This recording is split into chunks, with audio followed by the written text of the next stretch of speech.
Today I'm going to be sharing my heirloom vegetable garden seeds. Hello and welcome to Haven Meadows. I'm Karen. I've been gardening for 4 years now, and I have been gardening with heirloom seeds for that same amount of time. I first discovered heirloom seeds when I was looking into gardening the first time, and I actually found or discovered heirloom seeds through Jess from Roots and Refuge on YouTube. She was just like so excited about it, and I just caught on to that, and I've been excited about the same thing ever since. I grew up gardening, but when you're young, for a lot of people, it's just something you do, right? It's something you have to do, it's work. And it wasn't until I had my own garden that I got excited about it, and today it's one of the things that I love most. So I'm going to be sharing all my favorite varieties, and I'll be sharing these seeds. They're from Baker Creek, and hopefully if you haven't looked into heirloom seeds, or if you are interested in them and you're wondering what seeds that other people like, hopefully you'll find some good varieties here. I live here in northern Indiana in Zone 5B, and I'm going to be starting some of these things this week. And one of the first things that I love to grow is onions. I want to try and grow a year's supply of onions. I still have a good bit of onions from last year, but I don't expect them to last me through until I'm harvesting onions again this year. So, but the onion that I really like, and it's stored quite well for me. If I keep it cool enough, if it stays in a warm area, it starts sprouting, and I've had a little bit of trouble with that, but it's more my storage method than that. It's not a good storage onion. But Yellow of Parma, this, I have had really good success with it. Last year was the first year that I was super successful with actually germinating them, and I think what made it successful was the fact that I actually kept them wet enough. In previous years, I just didn't keep my soil wet enough, and they never germinated. The other thing I've discovered with onion seeds is that it's really good to get new seeds every year. For some reason, for me anyway, it seemed if I try and plant old seeds, they don't germinate as well. And so I actually have an order coming for Baker Creek. Should be here any day. I thought about waiting to do this video, but I kind of have to shoot videos when I have the opportunity. So I wanted to do this today. So I actually bought a new packet of seeds, and I'll probably still plant these, see if I get something, but I definitely want to grow onions this year. So I just went ahead and bought a new packet. All right. So leeks, this is actually a new one for me this year. I haven't grown this before. So usually when I want to try a new variety or try growing a different vegetable, I will just go on the Baker Creek website and I'll look at the reviews, and I'll kind of go by that. That's kind of how I choose my varieties. But I'm really excited to try this leek here. Keraton? I don't know. Screenshot this. I'll have a list. I'll link a list below with direct links to all of these, so you can look into them if you want. I haven't, like I said, this is not one I've grown before, but I'm excited to try it. Something else I'll be starting this week is Calendula Orange King. I've grown this, I've really liked it. I usually dry and store my calendula for use in making infused oils, salves, and that kind of thing. I actually have a tallow balm salve that's infusing right now, and there's some of this calendula in it. Rosy rosemary. I grew the rosemary for the first time last year, and I actually have a little start in my kitchen windowsill that I've been growing over the winter, and I'm not sure if my plant outside has survived or not. I was looking at it today, and I can't really tell if it's alive or not, but if not, I do have part of it inside that I'm planning to plant out then if I need a new start. All right, celery, Utah Tall. Celery is, growing your own celery is different than store-bought celery, it's just a fact. I think when we go to the store, right, we buy like this soft and really like, you know, it's still crunchy, right? But it's different than like, and it could just be the variety, but I still feel like it's different when you grow your own. I don't know what it is about the conditions that like commercial or conventional celery is grown in, but I like this. It's really good in soups. I wouldn't want to eat this fresh, which I don't love celery fresh anyway. But this is a little bit more, it's definitely harder, like more chewy but I do like this in soup, so I grow this. I don't grow very much, but I like having a couple plants. Alrighty, here we have some peppers. So the bell pepper that I like is this California Wonder pepper. It usually doesn't get red like this by the time I pick it. I'll usually harvest these green and use them like that, but if you do leave them on the plant long enough, they will ripen. Corbachi pepper, this is one, it's pretty good. It's a sweet pepper. It tastes similar to like a bell pepper, but the wall is a lot thinner, and they obviously have a very different shape. This is corbachi. I do like it. I use this in stir fries quite a bit. I think this, because they're smaller, I feel like they ripen faster. So there's obviously not as many or as much of it, but I do like that variety as well. Arroz con pollo, I believe this is pronounced. I don't think I've ever, maybe I did. Yes, I think I did actually. I think I grew this successfully last year. It's also a sweet pepper. The way I've heard it described is more of like a seasoning pepper than like I'm pretty sure it's sweet. This is one that I've grown, but I haven't had just like abundant success with it, and so I want to try it again.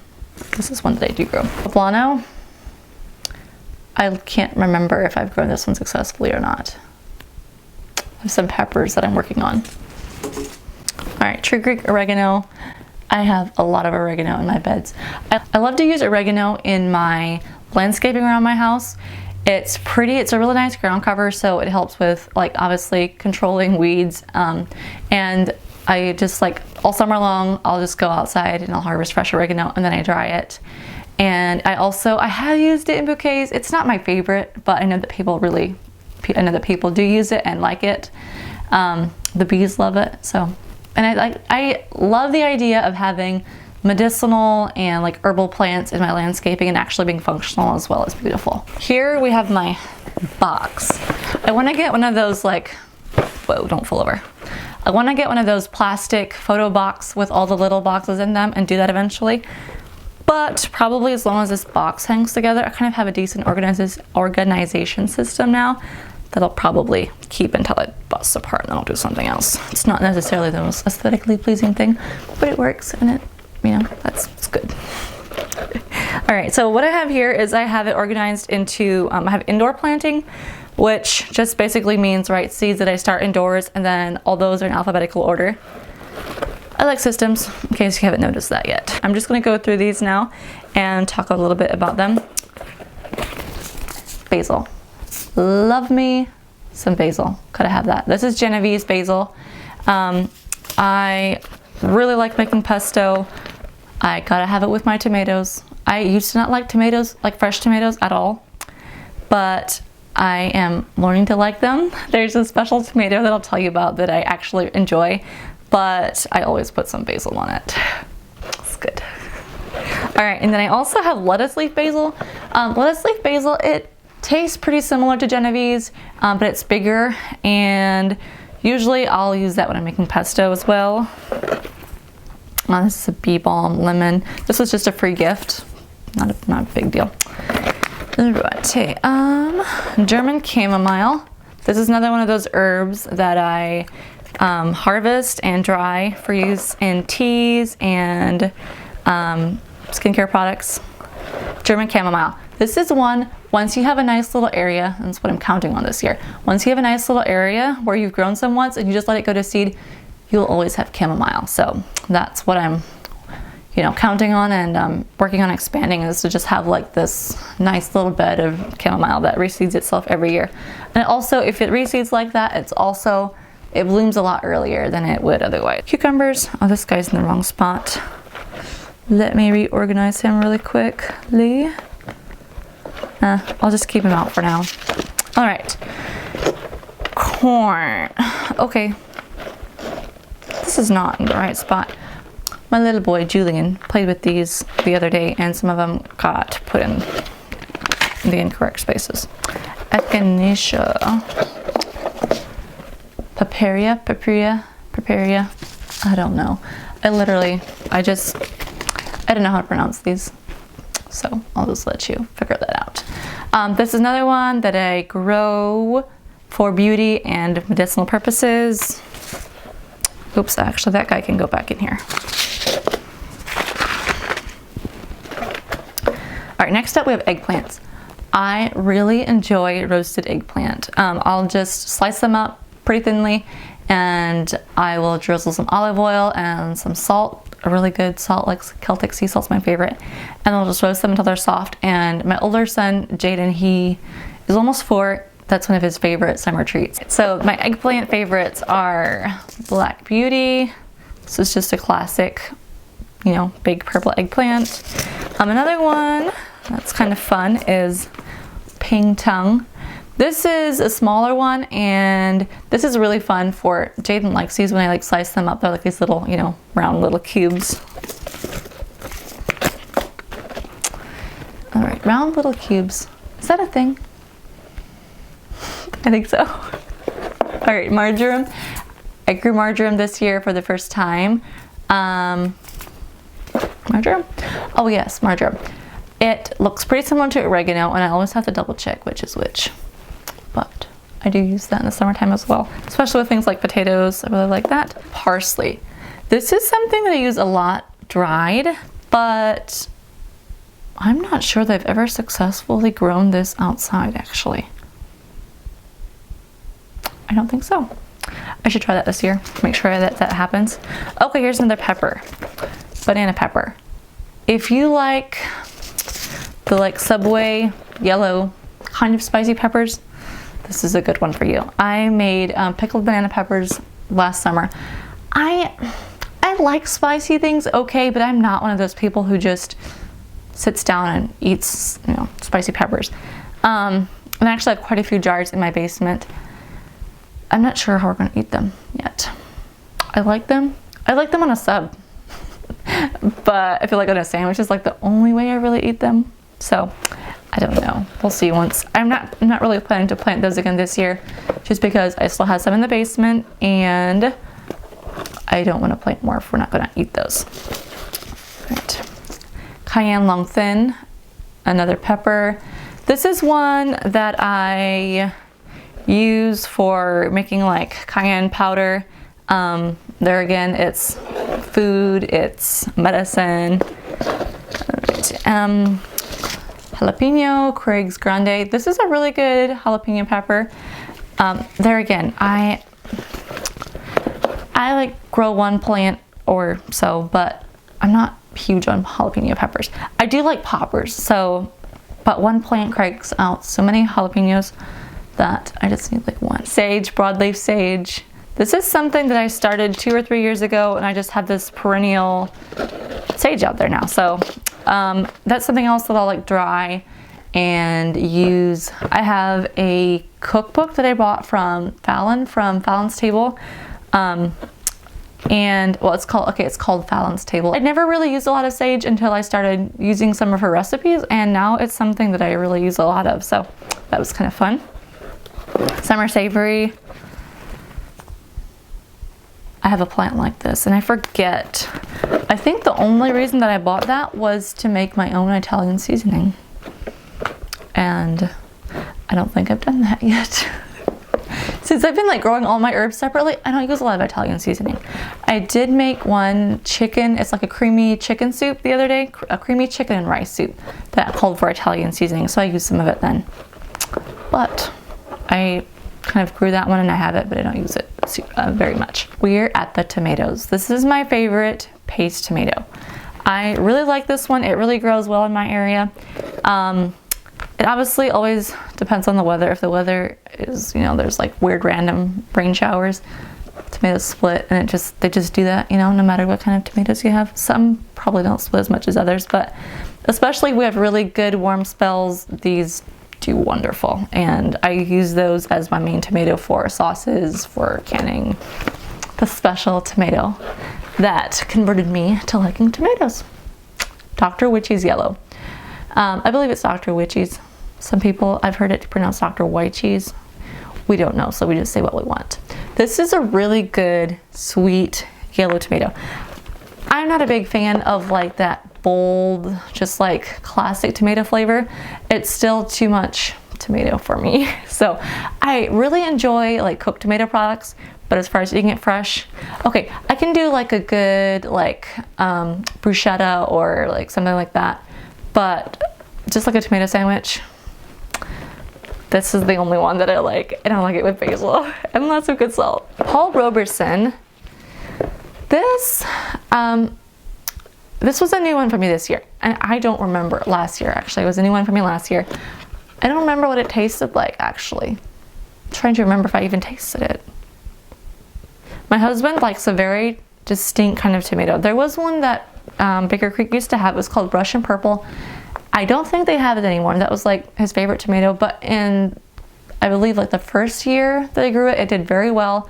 But after that, it hasn't been as great, and it's been a disappointment after that. It hasn't grown as well, and I actually don't think they have it on their website anymore. So I think I ordered a Cherokee something. I forget what it's called actually. That I'm gonna try this year as like our main like beefsteak tomato, and I'm hoping he likes that a lot. Carrots are another big one. I really like carrots. I cook with them a lot. I eat them raw. Danvers half long. This is a big favorite of mine, and I will always grow lots of this one. I do have a couple new varieties of carrots coming. There's an Amarillo. All right, different day, part 2. Here we go. My seed order that I told you about the other day has arrived, and so I'll be sharing those new seed packets, and they might be slightly out of order just because I didn't have the order then. But I had told you about the Amarillo and the Danvers carrot that I've grown before. Really like those. Those are my favorite carrots that I've grown for several years now.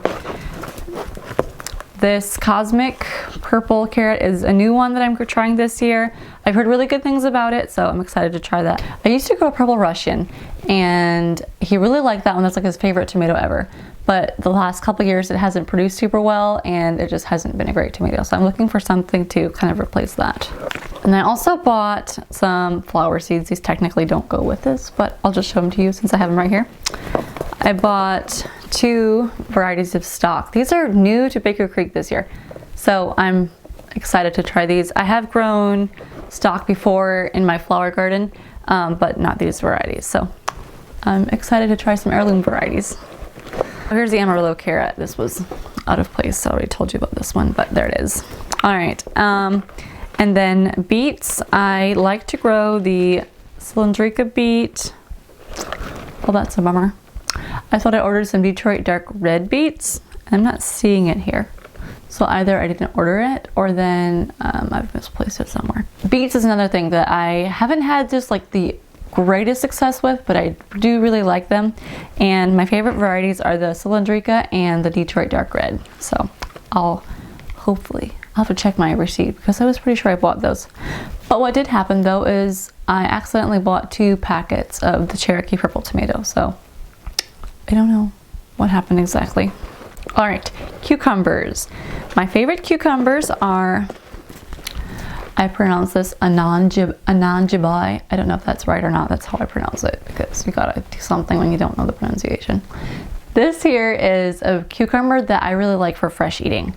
It's a little bit thinner. It has a little bit of a softer skin, and I think it's just like the perfect amount of like crunch, but it's not too hard.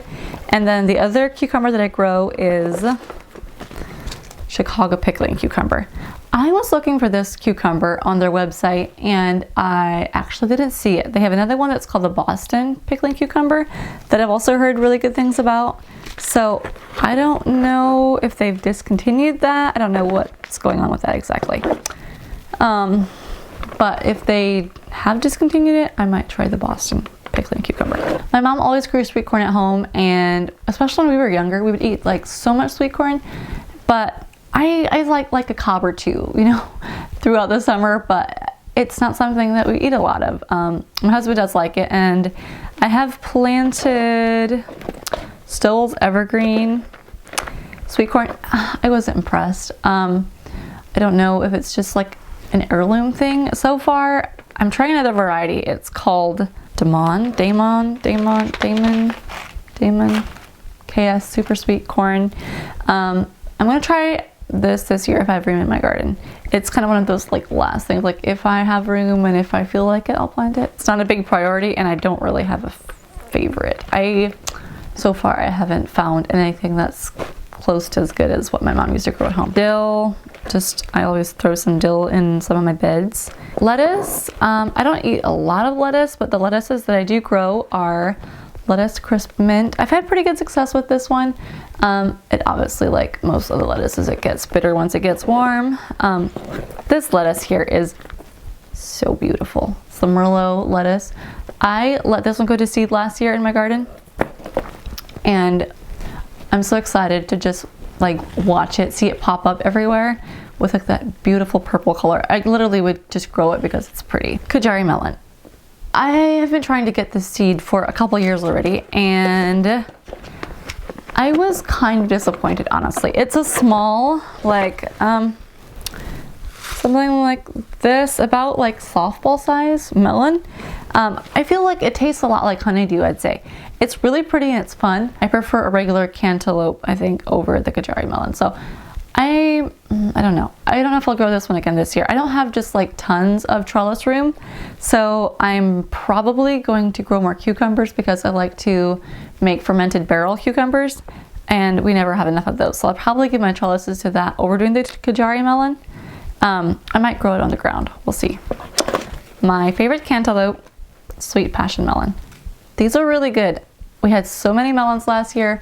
They were delicious and just super prolific. I was very impressed and happy with that. Isn't that pretty?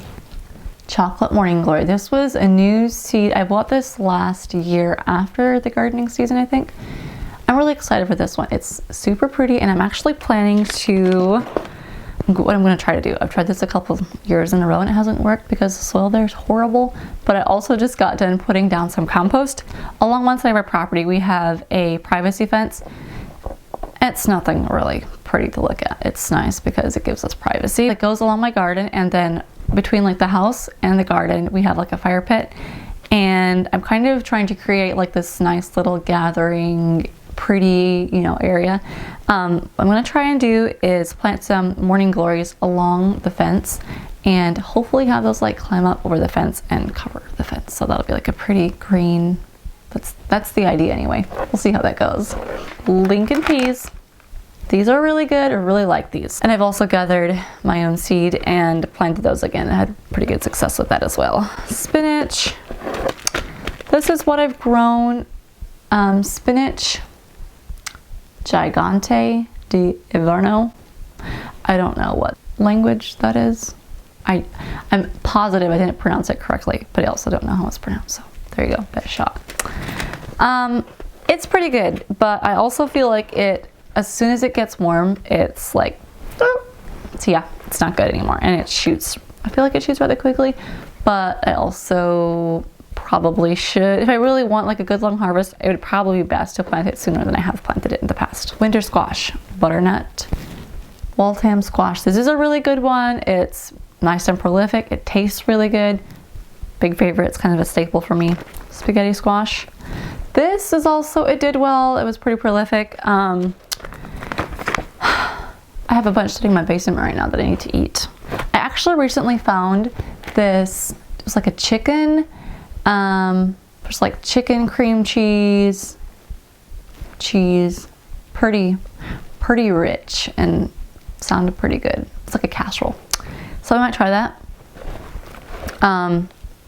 Because I've tried using it instead of pasta and we didn't really like it.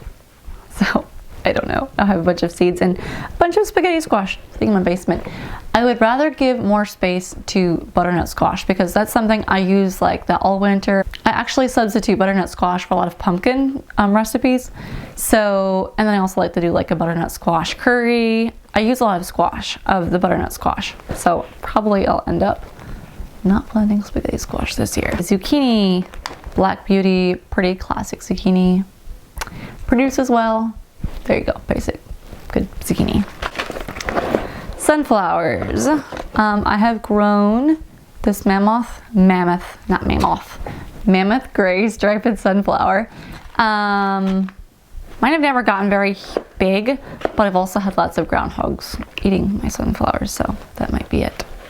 Okay, watermelon that I do like. Actually, I just recently discovered that Crimson Sweet watermelons are heirloom. I didn't know that. That's what my mom always grew at home. They were really good, and they would come up year after year after year, and we'd always have watermelons all over the place. So I used to grow the Moon and Stars watermelon. I think I tried to grow those like 2 years in a row. And I think one year, just before the frost, we picked like one. We thought it was ripe, but it wasn't quite ripe. And I had trouble getting my seeds sprouted that year. I just like direct sowed it, and I had trouble with it not coming up right away. Last year I grew this blacktail watermelon. This has a slightly shorter days to harvest than the Moon and Stars. I was really impressed with it. I liked it.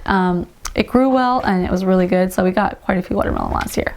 So probably be growing that again. And I also might be growing some Crimson Sweet. Actually, it'd be kind of fun to grow both of those and compare them, see how they do. Most of this stuff that I just mentioned is what I'm planning to grow this year. If I didn't talk about certain things that you like to grow, it's just because I don't grow them, or don't plan to grow them. Maybe used to grow them. Radish that I have grown, I don't like radishes. I don't know, it's just not something that we really eat. But the French breakfast is a pretty good variety if you do like that sort of thing. Ground cherries, Aunt Molly's ground cherries are a pretty good one. If you plant those once, you will forever have ground cherries growing in your garden. Last year I had to pull so many of those. It wasn't a big deal, but I will always have them in my garden, I think. Chinese red noodle bean is something that I have grown. I feel like I liked it better at first, and then after I grew them for a while, it's not something that I really enjoy cooking with. I don't like green beans either, so yeah. I did like these because they didn't taste like green beans, but I don't grow green beans either. I don't like them. I don't like cooking them. I don't like eating them. So yeah, I don't grow those. Okay, cauliflower. Amazing cauliflower was one that I grew last year that it was decent. I haven't had the greatest success with broccoli. Okay, I did have a decent broccoli last year. Cauliflower, I've had a lot of trouble with the little worms, and it's something else we don't really eat a lot of, especially since we've been eating more pro-metabolically. I don't really eat a lot of brassicas. It's not really something I cook for my family that much. So I've decided to just not grow those this year, and I'm going to give more space to things like squash, sweet potatoes. If you like cabbage, Glory of Enkhuizen, something like that. Looks like this. That's a pretty good variety. If you like mustard, Japanese giant red mustard it's really pretty and it produces quite well. I did like that, but there again, I'm not a big salad eater anymore. I used to eat salad a lot more, I don't really anymore. So I don't really grow a lot of like greens like that. If I do grow greens, it'll be like spinach is probably the main green that I would grow. We would eat it cooked in different dishes. Okra. I have grown Clemson spineless okra. I've had pickled okra that I really enjoyed, but just as far as like actually cooking with it, it's not my favorite. It grows really well in like the hot summer. This back section, by the way, is all stuff that I'm not planning to grow this year, but that I have grown and that has produced decently for me in the past. So kale, a pretty good kale is blue curled Scotch. This is a good kale. It has done well for me in the past, and I did like it. That's what I'm planning to grow this year, and hopefully that was informative and maybe a little bit entertaining for you. Let me know if you have ever tried heirloom seeds or if you'd like to try them. So drop me a comment down below, and if you have a favorite heirloom variety that you really love, tell me about it. Thanks so much for watching. Be sure to hit the like button and subscribe, and I'll see you next time. Bye.